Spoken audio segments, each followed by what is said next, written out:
everybody. Welcome to the first episode of 2024 of The Black Knitter.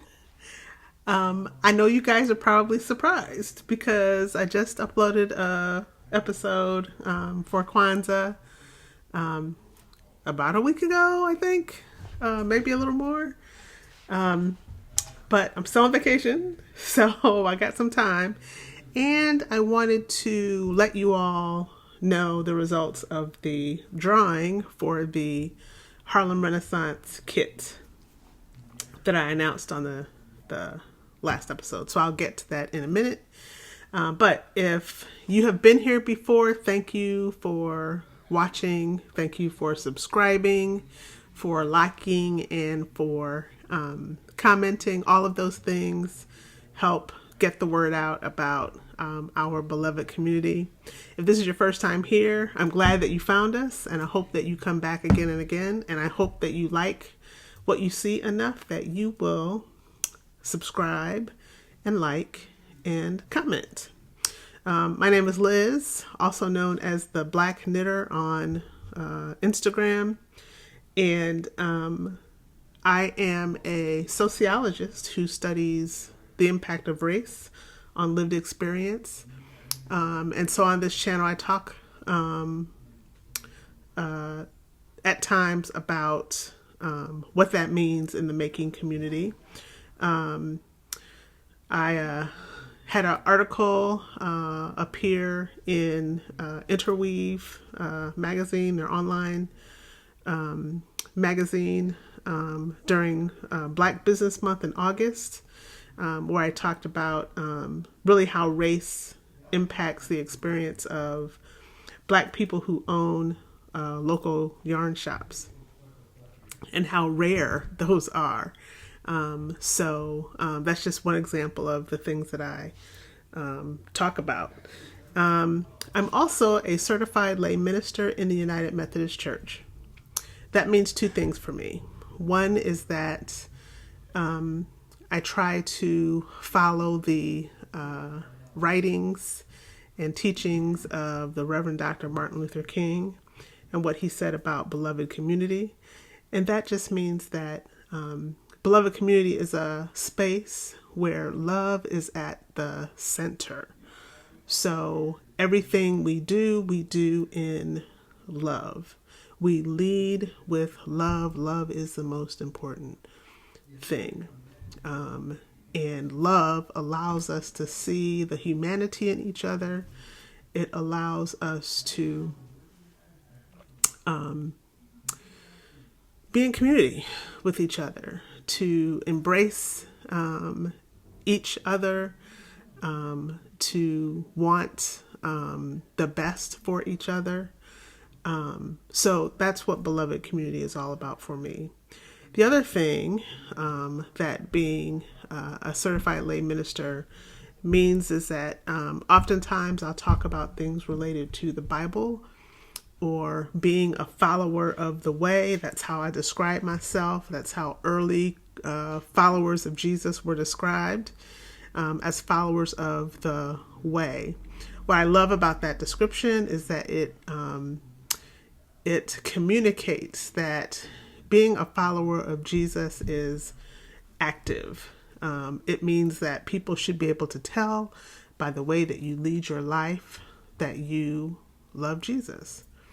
And Jesus put love at the center of every interaction that he had with humans when he was on earth. Because of that, I am not a stereotypical Christian. You know, I told you I'm a sociologist, so I can't get away from things like statistics and demographics. But a lot of people who identify as Christians are also pretty conservative and tend to vote conservatively. That's not me. There are progressive Christians, people who lean left of center in their politics and their stances on social issues. because love is at the center. So I am a progressive follower of the way. So that means that I believe that all people are beautifully and wonderfully made and have equal access to God, and are equally loved by God. So I believe in full inclusion of LGBTQ plus people in the life of the church. I am pro-choice when it comes to reproductive rights, and I tend to vote Democratic. So that's me. And I know for some of you that might be strange to hear, because what you hear a lot about Christian people is Christian nationalism, which in my view isn't following the way of Christ. That's a whole nother story. Maybe I'll do an episode on that. Let me know in the comments if you want to hear me talk about that. But that's what that means. I heard one of the podcasts that I listen to, and I follow them on Instagram, is the Bible for Normal People. I really like that podcast because they take the stance that I've always taken in my own study of the Bible. And that is that you cannot interpret things in the Bible as if they were literally true. You have to understand the context in which those writings occurred. You also have to understand the genre that they are written in. Some things in the Bible are historical narratives. Some things are written as law. There are letters in the Bible, and some are narratives of events. So you have to understand not only the genre context, but the social and cultural context in which things in the Bible were written. So if I ever talk about things related to the Bible on this podcast, that's the perspective that I'm coming from. So I'll always give you some context, some cultural and historical context. I like to talk about how things in the Bible apply to us today, how we can use some of the wisdom that's in the Bible to help us kind of figure out things in our own lives. But I'm also very careful to help you understand, again, the context and why some things that are in the Bible we can't take literally, why some things in the Bible are really contradictory. It'll say one thing in one place and something totally different in another place. But taking that view of the Bible really helps you understand why those things happen in the Bible. Another thing that's really useful that I've been doing the last year, and I asked for a paper copy for Christmas, so I got this. It's hard to hold this when I have a dog in one hand. This is the Chronological Bible, so it puts all of the writings that are in the Bible in chronological order, so it really helps you understand the timeline of events, and it helps you really understand where some of those inconsistencies occur. So it's really, really interesting. So if you have the opportunity to do a chronological read of the Bible, I highly suggest it. There are some great apps out there that let you do it on your phone. But I really wanted this Bible to go along with my app that I have for Bible reading. So I love that. I'm actually working my way through the Gospels right now. So really, really interesting stuff. Whew, need some tea. It is very cold today in Ohio. We got some snow last night. But it is really cold, which is why I have on a turtleneck with a wool sweater. So let me just tell you what I'm wearing. Let me put down my pup for a minute. This is Corbin. I introduced him last time.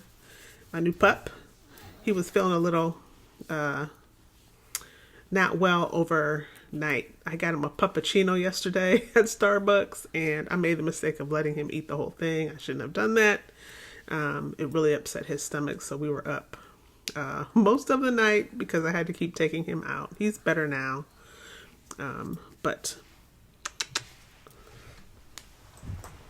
he's a really sweet dog and wants to be held all the time. So that was our Elimu portion of the podcast. Elimu means education. And so what I do in every podcast is I talk a little bit. I usually tell you a little bit about what's happening. I call that Habari Gani because that means in Swahili, what's the news or what's up. And I don't have anything to update you on because I just did a podcast last week. And then we do a little bit of education or Elimu. And now we're going to talk about some creativity, Kuumba, which is where I talk about all of my knitting projects that are either in progress or those kinds of things. So let me talk about this finished object that I have on. So I believe I showed this in the last podcast. I was working on this. I was taking a class related to this sweater. It is called the Easy V sweater. I can't remember the name of the designer, but I will put it in the description box below so you have it. But it is a kind of straightforward color work pattern, and I took this class at my local yarn shop, which is Harps and Thistles in Cuyahoga Falls, because I wanted to learn how to do color work.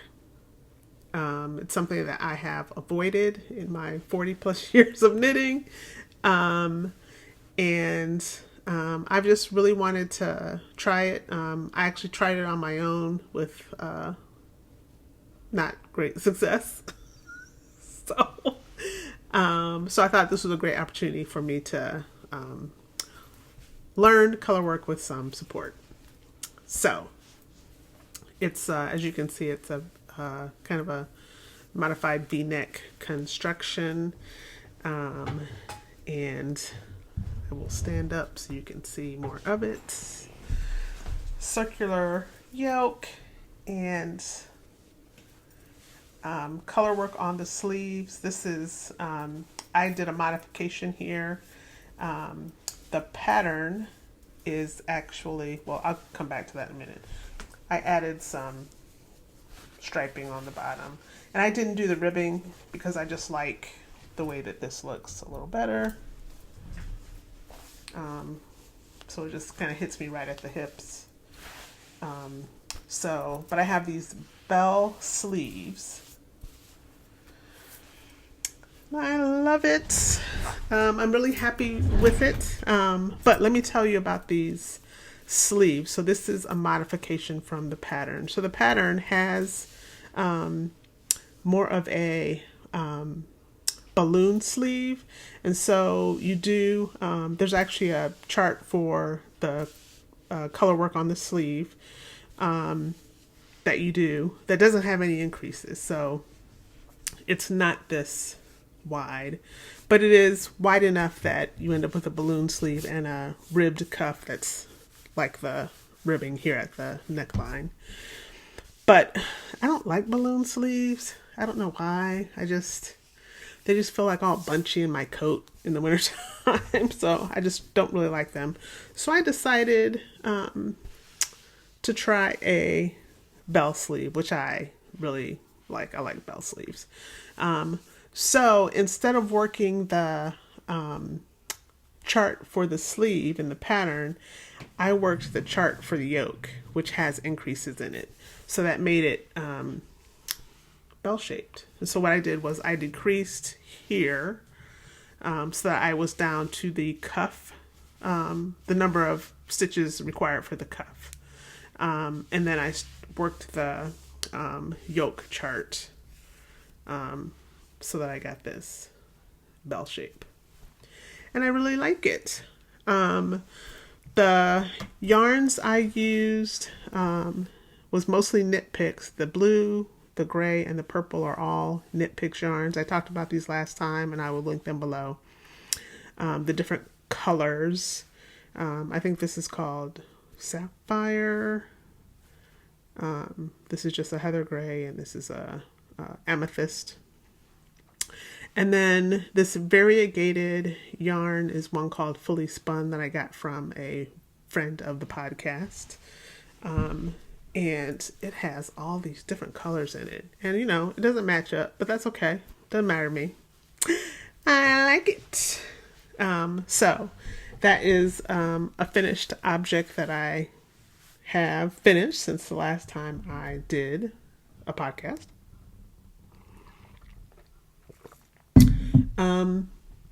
A couple of works in progress that I have to show you that I've been working on over this break period.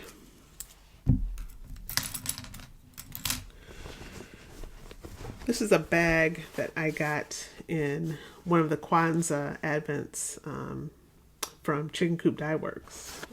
I love this little bag. It's perfect for what I have in it, which is socks. So I'm working on some socks. These are obviously 2 at a time, toe up is how I do my socks.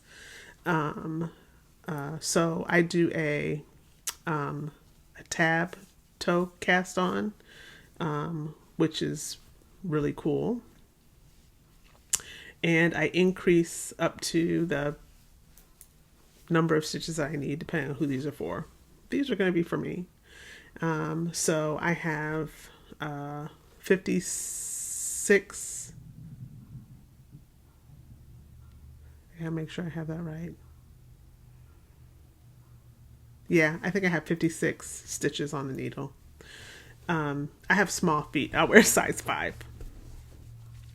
And I am just going to knit these all the way up to the cuff so I don't break up the striping. I love these colors. And then I'll do an afterthought heel. I've got a bunch of minis over there that I can use for that, so I'll pick one of those to work on. This yarn is actually from Valkyrie Fibers. Lauren is the dyer there, and she just has some great self-striping yarn. And one of her bases is actually BFL and nylon, which is fantastic. I can't remember what this one is. I think it might be BFL. It kind of feels like it's BFL.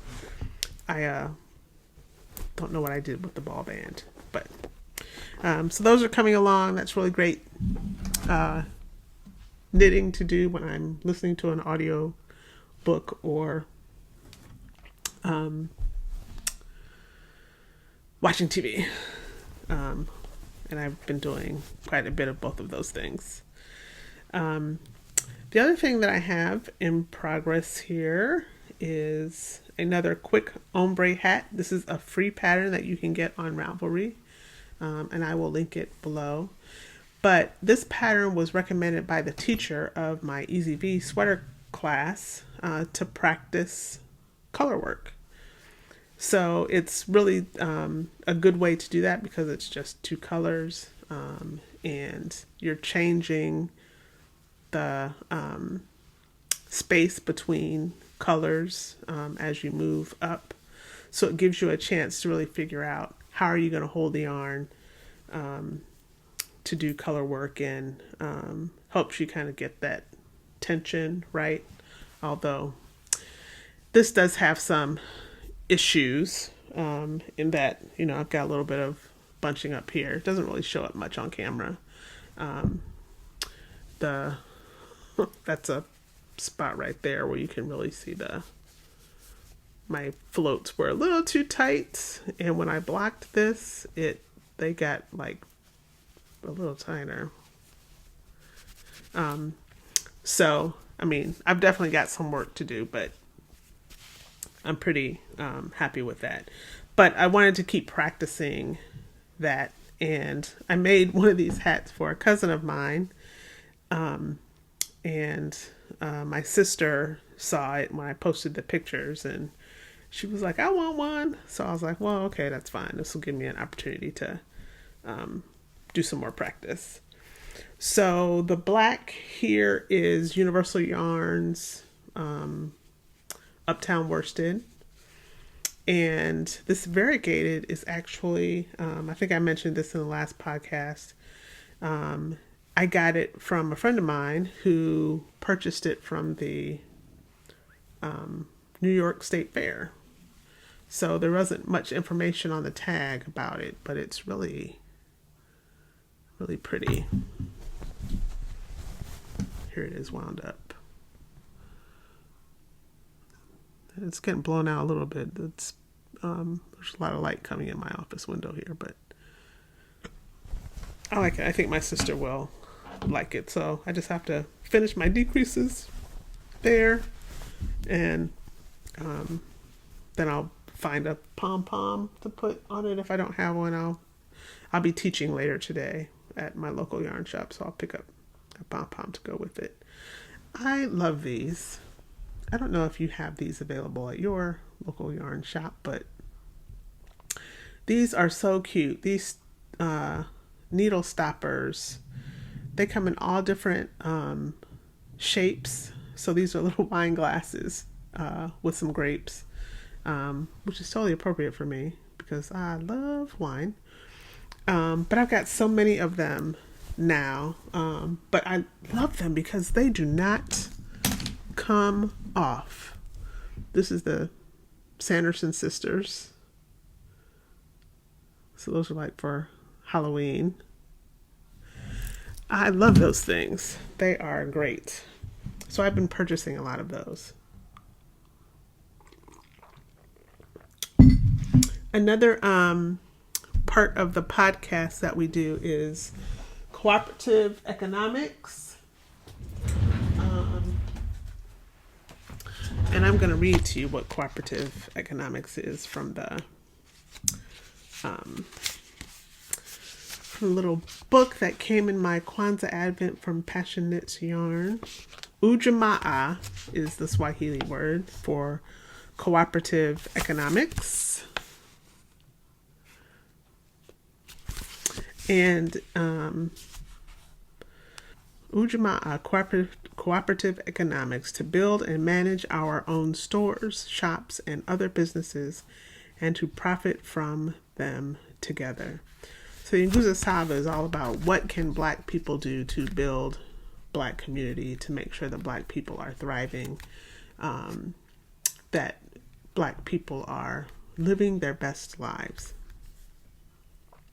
And so Dr. Karenga really emphasizes owning businesses, supporting Black businesses, those kinds of things. Putting money into the Black community. And that's one of the reasons that I work to support Black businesses. That's one of the reasons why I do the Black History Make-Along, which draws attention to Black businesses in the making community that you can support with your dollars. And I try on this podcast to promote as many of those businesses as I can.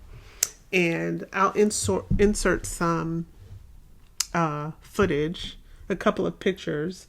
The Passion Knits Yarn Kwanzaa Advent is phenomenal. I took a couple of pictures of all of the items together so that you could see those. And the yarn, I have 7 full skeins of DK weight yarn now because I got that Kwanzaa Advent. And so I need some ideas about what to make with that. It's definitely a sweater's quantity. They're all a little different, but they all have gray in them. And then there's different shades that represent different female inventors, which was the theme of the Kwanzaa Advent. So if you have some recommendations for what I can do with that yarn, it would be greatly appreciated. Again, I'll insert a picture so you can see what those colors are. What else can I share with you? I wanted to let you know the winner for the Harlem Renaissance Kit, which includes this natural skein, and these are fingering weights. So this is 432 yards here, and this is 75% merino, 25% nylon. And then the minis, there are 5 of them, and they are 20 grams each, or about 56 yards each. So you've got the equivalent of 2 full skeins of yarn. This also comes with the pattern, the Color Craze Cowl by Tammy Gore. So I used a random comment picker on YouTube, or for YouTube, to choose the winner. And the winner is Tamara Gonzalez 708. So, Tamara, if you could reach out to me via Instagram, you can just send me a DM so I can get your contact information and send you your prize. I will do that. I will also include my email address in the description box if you want to reach out that way. And I'll give Tamara about a week to respond. And if I don't hear from her, I will draw another name. So I think that is it for today. Almost forgot. I need to let you know the Black History Make-Along is coming. As part of the Black History Make-Along, my friend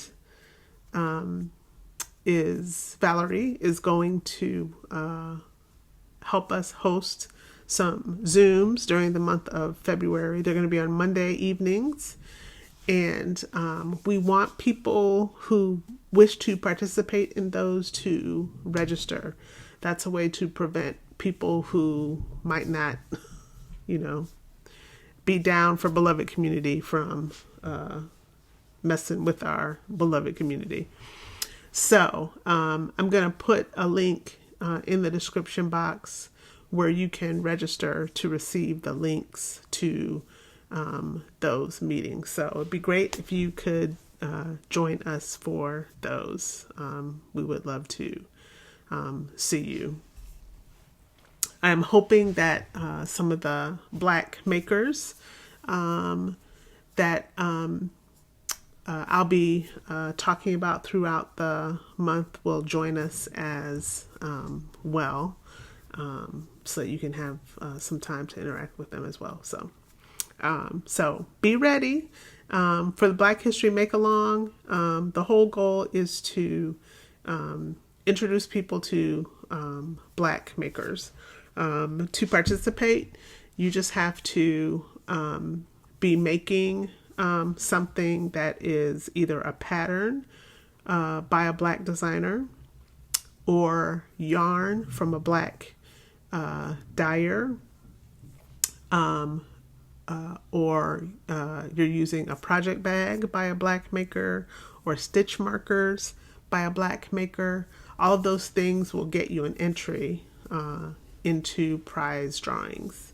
And we have a lot of possibilities for prizes. I've got a whole bin now, thanks to the generosity of some viewers. So we appreciate your support in that regard. So the thing that I wanted to add on, in addition to the things that we usually count in the Black History Make-Along, is if you purchase something from a Black-owned yarn shop, that will count as an entry for prizes. So it doesn't have to be a purchase that is something that was dyed or developed, made by a black maker, but because your purchase is supporting a black business if you purchased it from a black-owned yarn store. So check out my article in Interweave if you want some ideas about black-owned yarn shops in your area, possibly. They all have websites, so even if you're not close, you can still shop there. But that's another way that you can participate in the Black History Make-Along. All right. I think that's it. I look forward to seeing you all again soon.